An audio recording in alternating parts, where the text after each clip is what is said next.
প্রিয় দর্শক, আপনারা যারা ভাবছেন আপনাদের আদরের সোনামণিদেরকে ইংলিশ মিডিয়াম স্কুলে ভর্তি করাবেন, তাদের জন্য মূলত আজকে আমাদের এই ভিডিওতে আমরা আজকে দেখাবো প্রাইমার অর্থাৎ নার্সারি আমরা যেটা বলে থাকি বাংলা মিডিয়ামে, সেই নার্সারি আর ইংলিশ মিডিয়ামে হচ্ছে প্রাইমার, তার ইন্টারেক্টিভ সায়েন্স। দেখুন আসলে কেন ইংলিশ মিডিয়াম স্টুডেন্টরা এত অ্যাডভান্স হয়, তাদের কারিকুলাম দেখলে আপনি বুঝতে পারবেন। চলুন শুরু করা যাক। ইন্টারেক্টিভ সায়েন্স প্রাইমার, এটা হচ্ছে তার পাবলিকেশনসের ডিটেলস।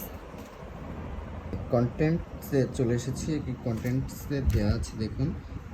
ইউনিট 1 হিউম্যান বডি হচ্ছে ইউনিট 1, ইউনিট 2 হচ্ছে অ্যানিমেলস অ্যারাউন্ড আস, ইউনিট 3 হচ্ছে প্লান্টস অ্যারাউন্ড আস, তারপরে হচ্ছে ইউনিট 4 হচ্ছে থিংস অ্যারাউন্ড আস, তারপর হচ্ছে ইউনিট 5 হচ্ছে আওয়ার আর্থ, আর ইউনিট 6 হচ্ছে গিফটস অফ নেচার। তো দেখুন একটা বিষয় যে একটা নার্সারি লেভেলের একটা স্টুডেন্টকে তারা কোন ধরনের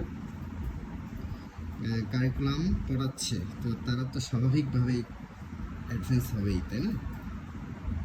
ভিডিওটা এখানেই শেষ করব। আমরা কন্টেন্টসটা দেখলাম আর কি, সাবজেক্ট এবং কন্টেন্টস।